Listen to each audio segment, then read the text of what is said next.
Welcome back to How China Works. This is Brendan Davis. My co-host Ying Li will be here in just a moment. Our guest today is KELVIN Liu. KELVIN is the co-founder of Illum Research Technology Company. He was selected to Forbes 30 Under 30 Asia list of game changers under 30 who are transforming the world, so no pressure for me to keep up with this interview. He has experience working with the UN, the China Development Bank. He is currently pursuing his PhD at Cambridge University. He's a visiting researcher at Stanford. He has degrees, his Master of Philosophy from Cambridge and a Master of Science from Johns Hopkins. And he lives between Beijing, LA, and Cambridge with his family. And he's here with us. And Ying Li. Hi, KELVIN. Hi, Ying. Hi, Brendan. Hi, KELVIN. Hello, guys. Thank you so much for KELVIN. being here. Yeah, thank you for having me. Wow, it's just listening to this bio and making me feel wow. Making me feel like a huge underachiever. So we feel like, according to your academic background, so we are going to talk about maybe for the whole interview, that is one word is the central connection for our show today. It's academic ability. So what is academic ability in your mind? Well, from my understanding, academic ability would be the ability to do research. So we call the research because you want to use your, critical thinking and to think about a question. And then you learn the research methodology, what kind of method you want to use to collect the data. And then you analyze the data. Afterwards, you discuss the findings, and then you reach the conclusion. That's the academic process. So the ability to do that, we call it research ability. This is my understanding.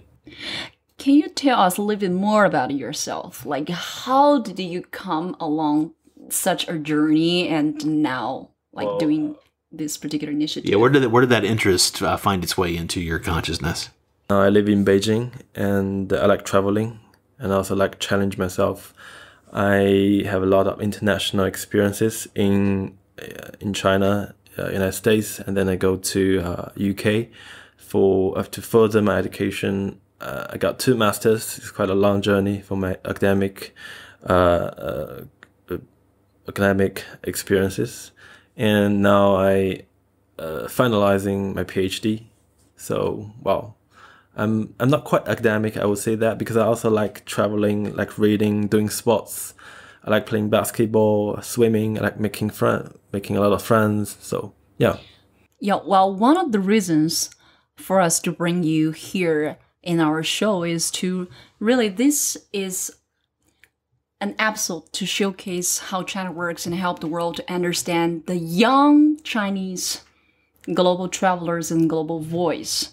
So you definitely fit that role. When we find you online and we find that you are equipped with this particular initiative of helping Chinese younger generation to build this academic ability, the research ability. So tell us a little bit more about why you do what you do, like particularly focus on this. Well, yeah, that's a very good question. I would say this also give me the opportunity to establish my company 4 years ago because I witnessed a lot of students in the UK. They couldn't smoothly fit in the education environment, the systems in the UK, because a lot of Chinese students, when they go abroad, they get used to take examination, not quite get involved in the teamwork and doing the presentation and doing project. A lot of students finally failed their study, so I feel very pathetic. That's why giving me the idea, they done something wrong before they went abroad.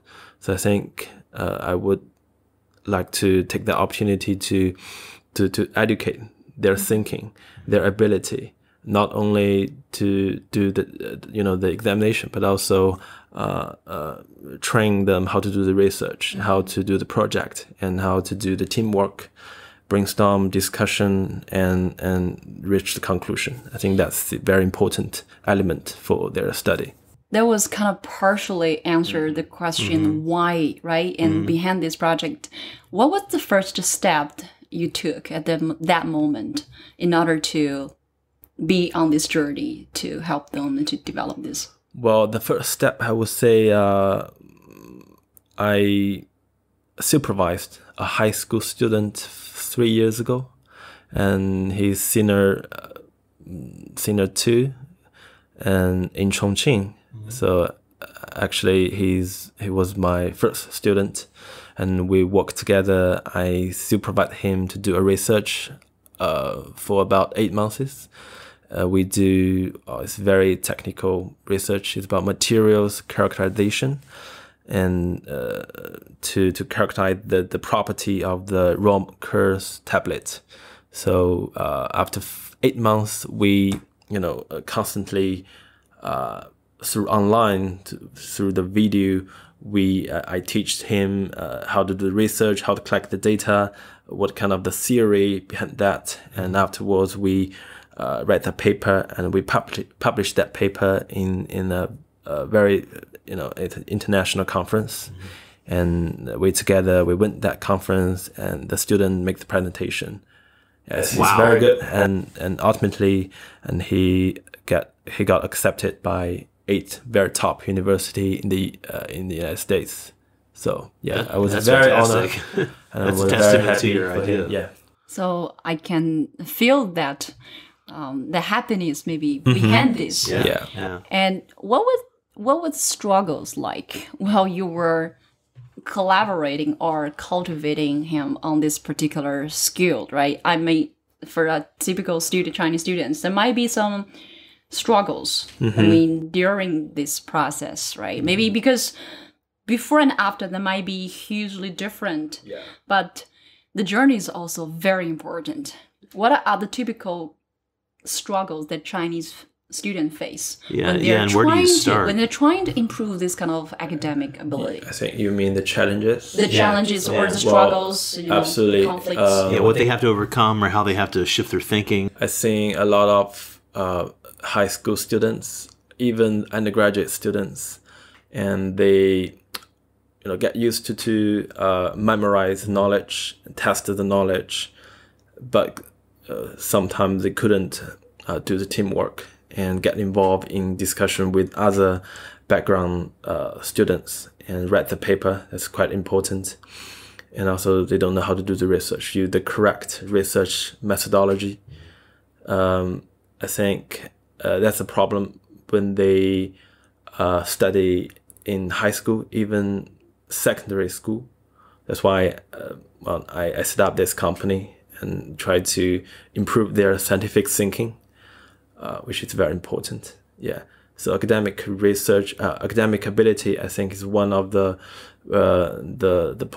performance of the scientific thinking. So there's a concept or a movement when I was doing research about your company, what do you do? There's a 学术低龄化. Yeah. Right? That's the concept of advocacy, basically, you raise to say that we have to start with the kids or younger population, right? When it comes to this cultivating this scientific thinking and this academic abilities. So how young that actually you mean here, like when young Chinese students could start with this process of cultivating their academic? Yeah, in terms of research, I think for younger age, primary school, high school, it's a big word for research. Sometimes people think that research, when you go to study in the college, in the university, people think, oh, you have to do the research. Or if you do the PhD, research is definitely the most biggest thing. But for high school, parents think that, well, I don't think my child is qualified to do research. I think it's too small, too young. But I think in terms of research, it's different levels. Sometimes so students in high school can also do the research because it's not that hard. Then it's not that harder than the research in college. So yeah. What are the typical research methods that you typically use in helping them? That quite depends on the particular project, particular subject. Sometimes students want to study how to say, psychology or engineering or social science. It's quite different. So in terms of engineering, we sometimes use the quantitative research method. We build up the mathematical models, and also we do the experiment in the laboratory. But for the business, for the social science, sometimes we use qualitative. We do the interview, we do the questionnaire, we do the survey, we do action research. It's quite different.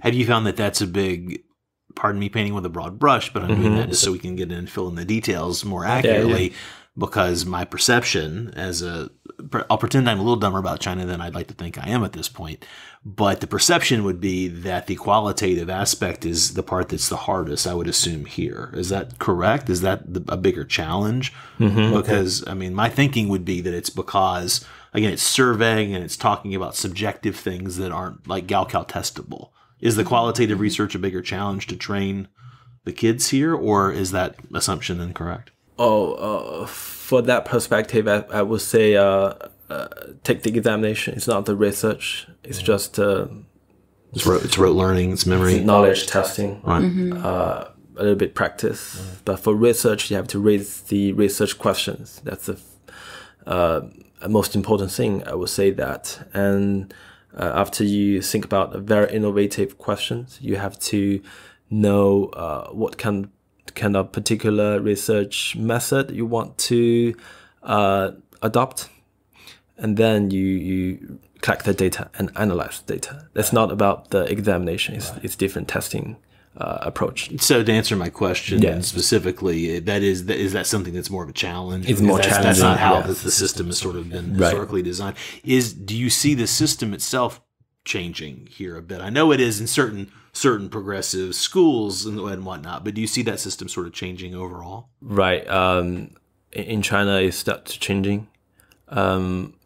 3 years ago, when I back to China to set up this company, some international high school, they have the thinking of changing that systems, and now they're doing pretty well.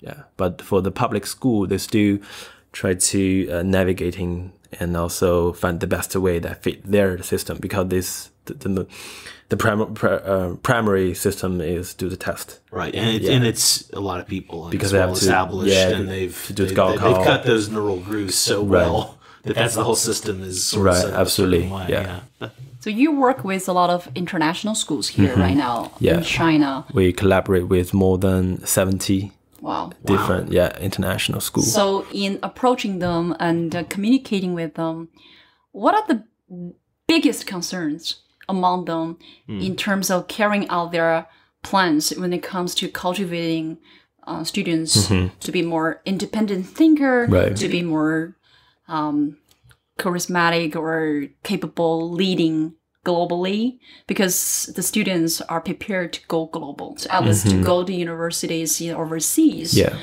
So in communicating with them, and besides maybe probably collaborating with organizations like yours, what are their... When they leave the nest, what do they need to take with them? What are the struggles and concerns they are having right now? Well, the challenges that the international high school they're facing right now is there's no very good curriculum. I would say STEM. STEM stands for science, mathematics, engineering, and technology. So this curriculum that right now the international high school, they don't have that teacher can teach that. And also they don't have the comprehensive teaching courses. That's why we help them to develop that courses systems. And we sign the teacher and go to school to teach the student. Is that a lack of, I'm guessing, because it's really the opposite in the elite schools in the West, is like that's the focus is often on STEM plus, or STEAM as they say, because you add STEAM, art in there. So I'm assuming that's a supply and demand problem. You just don't have enough qualified people here to teach it, and it's expensive to bring them over. They do have some very, I would say, not very well developed courses, and they want us to help them to provide the education ecosystem in terms of the STEM education. What is your goal for your company? I mean, I know from talking to you before we got started with the actual interview that you have a lot of places you're going with your philosophy about this. Tell us kind of the broader picture of what you're doing. The big picture for me, for this company, I would say right now we concentrate on high school students, but I think we need to go deep into the even younger students in primary school and secondary school to educate them, to cultivate their abilities when they have that idea, want to go abroad or want to become an international citizen in the future. So, yeah. So how do you scale it? How do you scale what you're doing? Well, that's good questions. I'm also thinking about how to scale it up, because right now it's hard, I would say, because I met a lot of challenges when we are promoting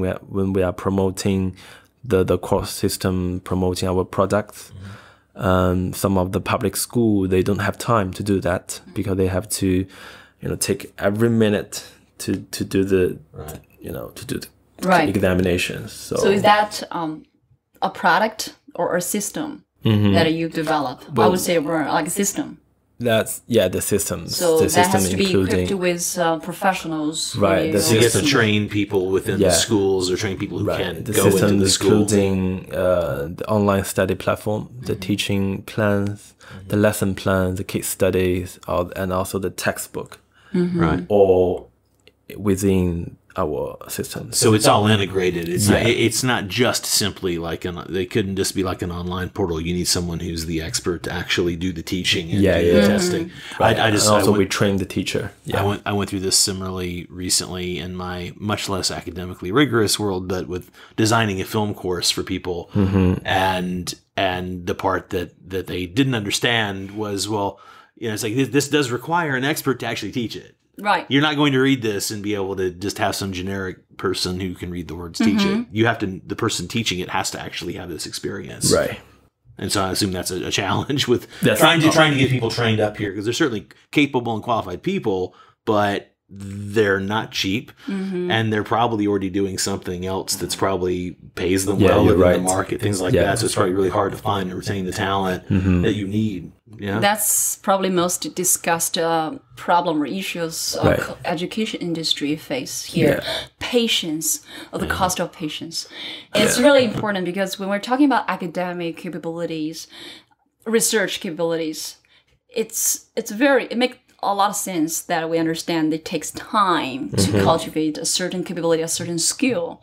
But time is most the precious thing, and it's most dramatic thing actually when people consider when investing a new thing, right? For parents, maybe also, besides dealing with international schools, organizations, you might also talk to a lot of parents in China when you're trying to help the parents understand the idea and the importance for their young kids from primary school, maybe to get this cultivation. So what are the response, what are the reaction from the parents look like at this stage?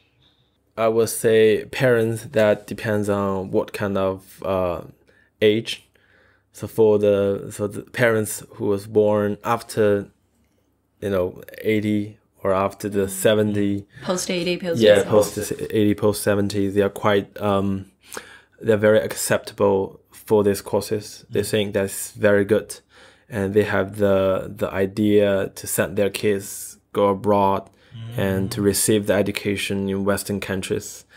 And they tired of students, doing the text and doing examination all the day. So they want to give the students something different to comprehensively educate their abilities. Not only to do the examination. So not only to memorize the knowledge. So that parents, so we worked, we sell our product very easily.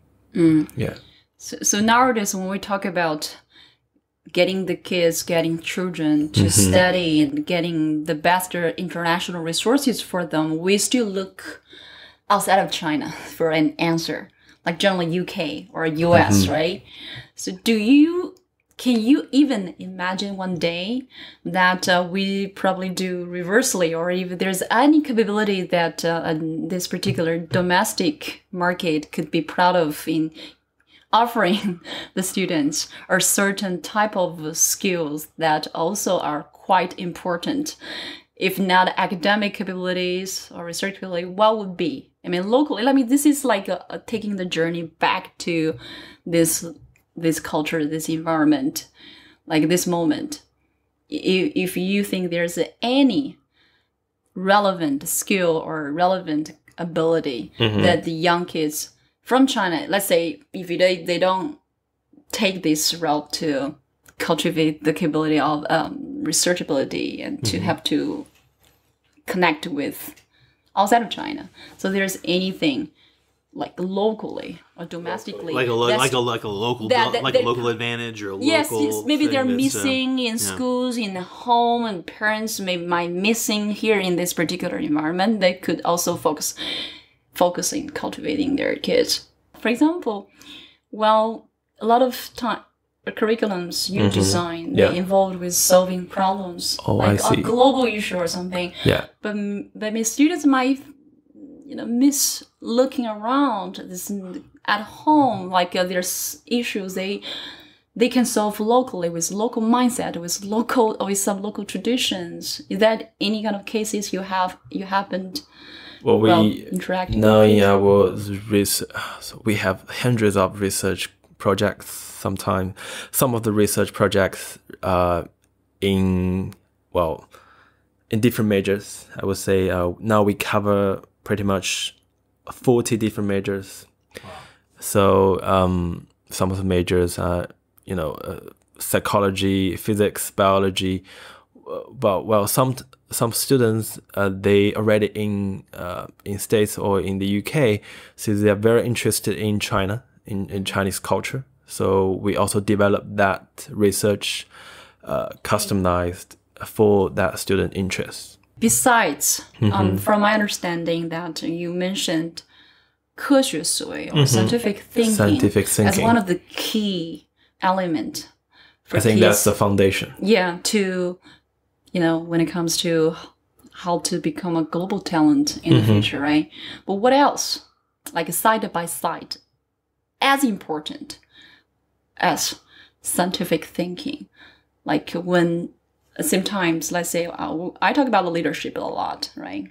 Like scientific thinking more related to the rationality, the critical thinking, right? So any other kind of like soft skills. I'm thinking about that is important. Well, I think scientific thinking is the foundation, and you can build up on that. For instance, innovation ability. Beside that, and also the leadership. I think leadership is a very big word, including academic leadership, entrepreneurial leadership. A little too big sometimes. Yeah, it's a big word. So I think if you want to be qualified as an international citizen, you definitely have to improve your different abilities, or scientific ability, research ability, leadership ability, innovation abilities, but through different courses, different systems.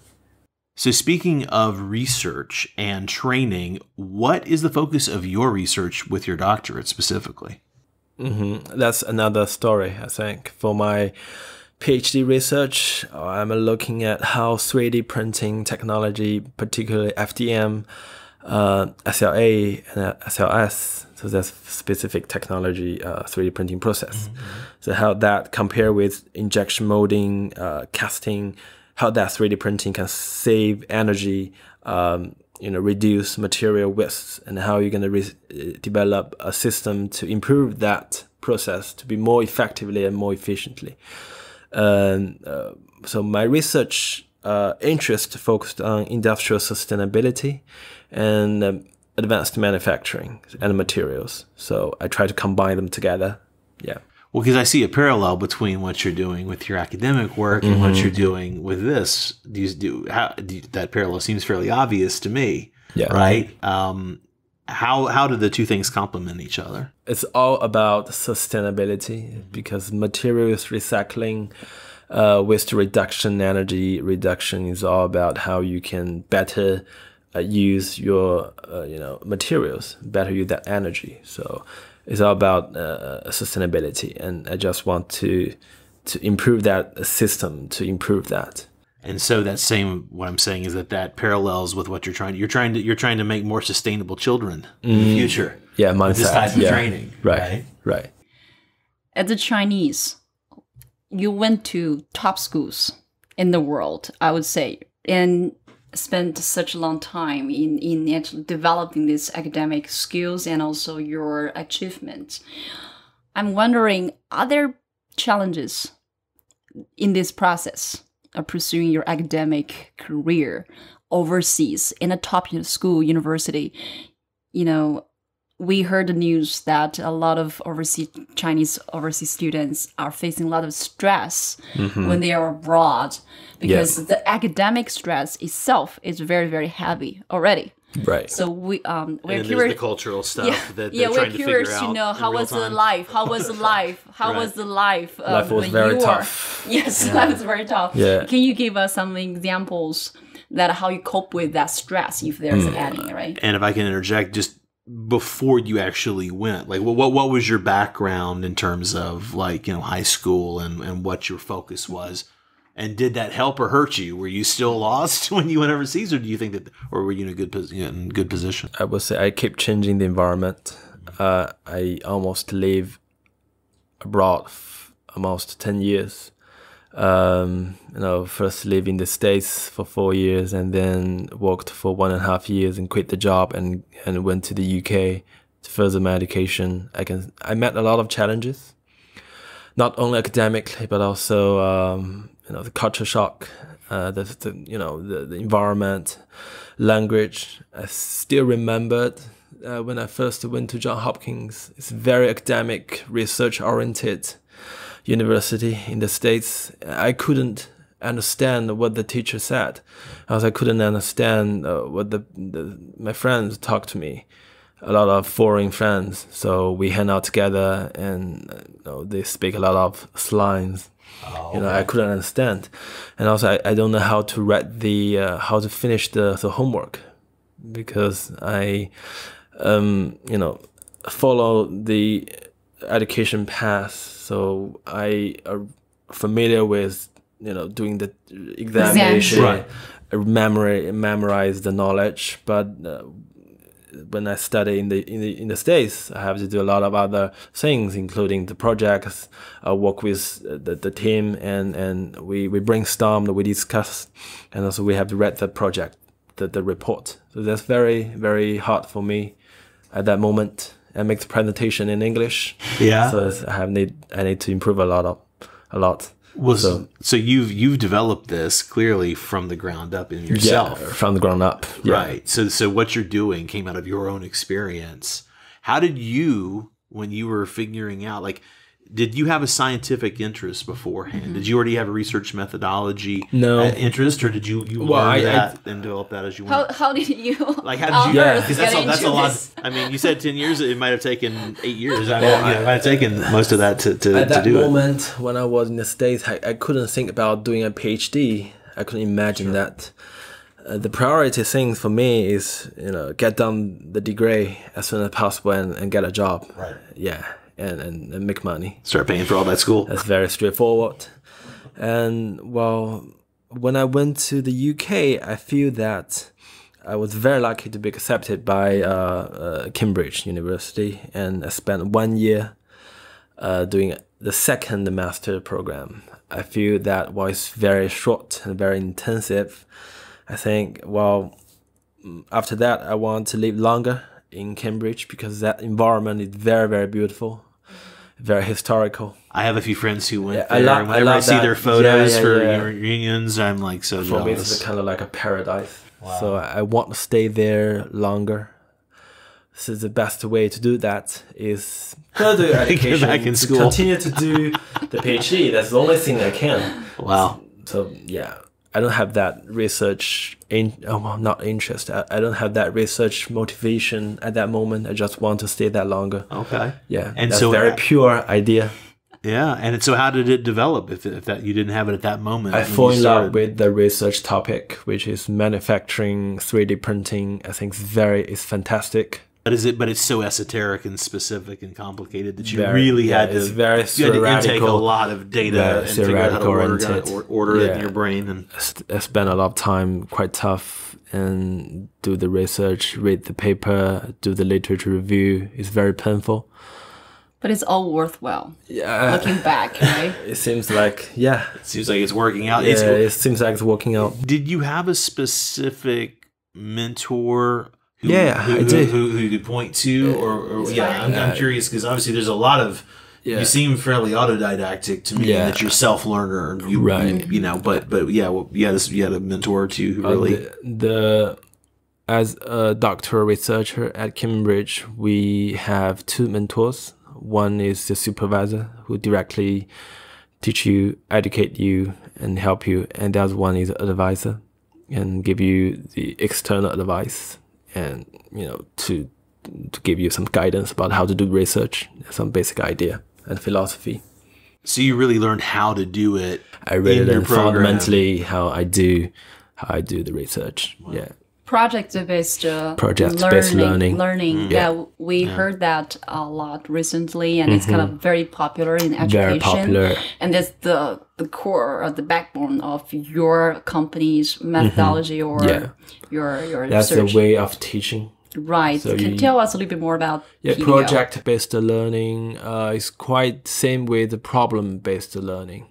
So it's different with the examination because you have to do the different project, and sometimes you work with other students together to figure out a problem, and you try to solve that problem using different methods and to get the data and reach the conclusion. That's the basic process. So that gives students the opportunity to learn different things. We would say the multidisciplinary projects to not learn the psychology or the business or the engineering. So you do them all together.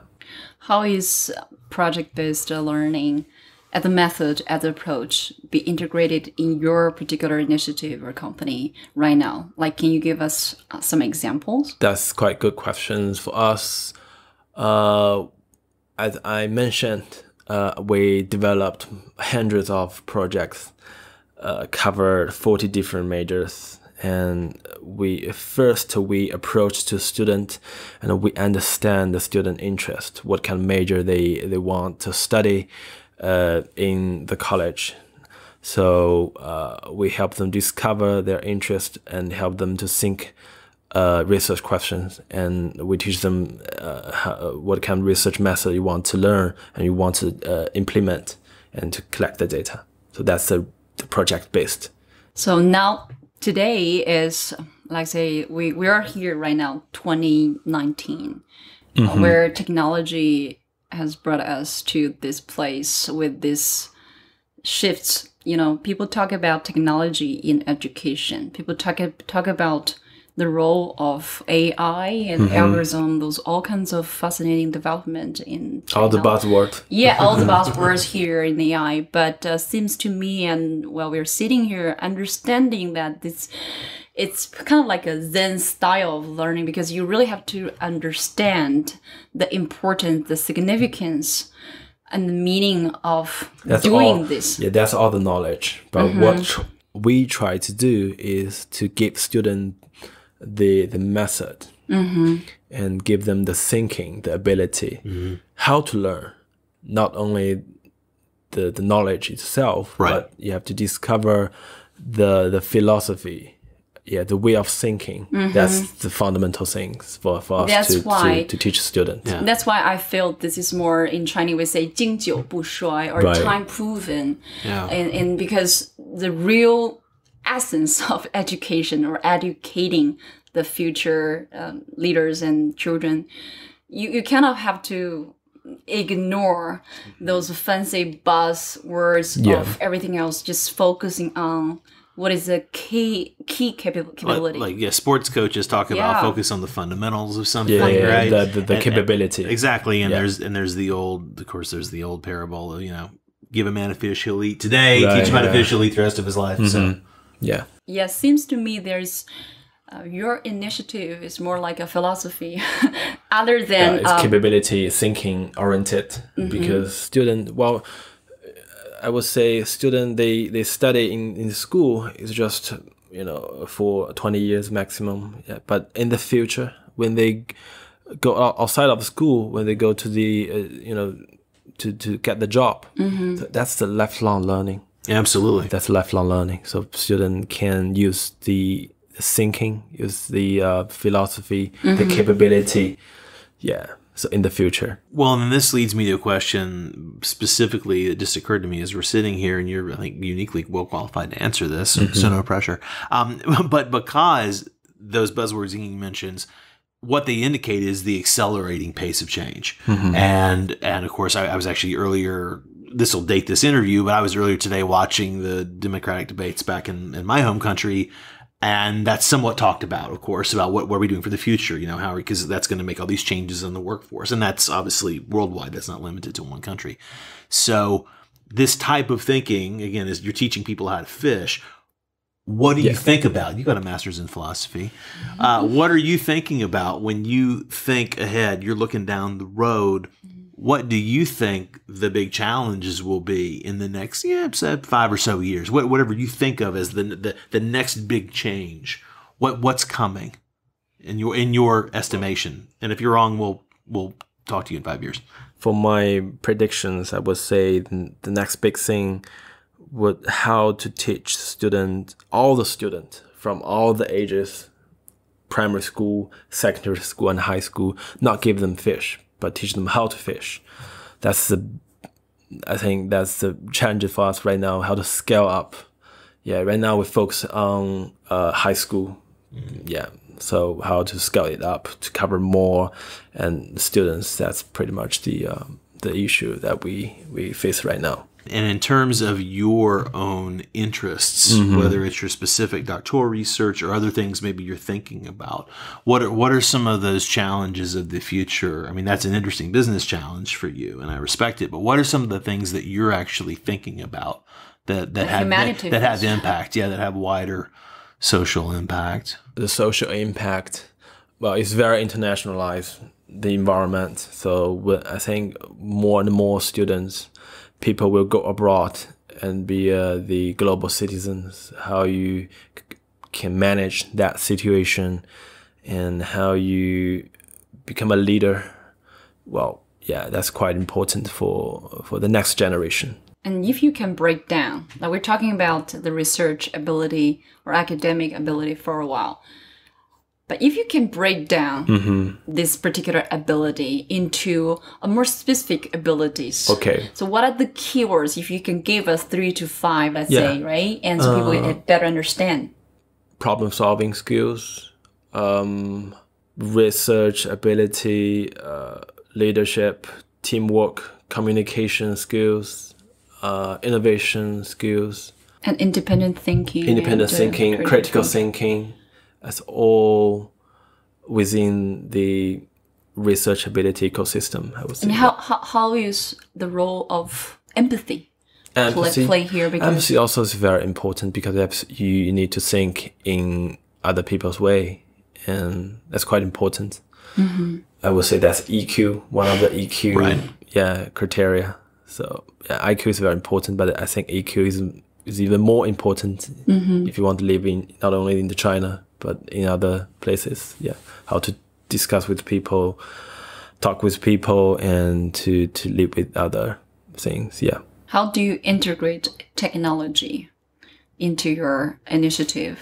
You just mentioned about you wanted to scale up, but are there particular tech platform or particular technology you're utilizing in order to? We're currently developing the online platform and to reach more students in different areas, in the remote areas, so they don't have that teachers can teach them, so they can use our online platform. So this is not just for the rich kids from international schools, right? We want to make everyone have the opportunity to get access to our teaching resources. And how are you actually, what are some of the ways that you're thinking to hook them? I know like with early childhood stuff, they often, of course, will disguise things as a game, you know, and they're actually teaching certain problem solving skills. How do you how are you approaching rolling it out in an app or something like that? We also give them a lot of games. Yeah, make it more, gamification. That was a good guess. Yeah, right. To make them feel interested in our project. Not very hard, but it's very interesting. Well, we appreciate that you share so many great stories and also insights here to bring this enlightenment of moving forward in education, in helping the kids to develop this particular important ability. And we touch so many topics, including where the future education should be look like. So if you have one sentence left here. Only one sentence. Only one sentence. Start with, I hope to see. Yeah, I hope to see that every student have the scientific thinking abilities and also find out what their true love and what they really want to pursue in their life. Yeah, and achieve more and become a global leader. Well, that's two sentences. Technically, it's a compound sentence. But as the Hollywood hippie of the group, I appreciate all of that. Thank you for having me. Wonderful. Thank you. Where can people find out more about you and your work online? And we'll put things in the show notes, but where should we look? The website or? Yeah, we have website. We have WeChat we'll put official accounts. And also we have LinkedIn. Fantastic. Thank you. Thank you so much, Kelvin. Thank you. Appreciate your time. And thank you, dear listener. We will see you again next week. We have a lot of great shows that we are working to record for you as fast as we can. So we'll see you next week on How China Works.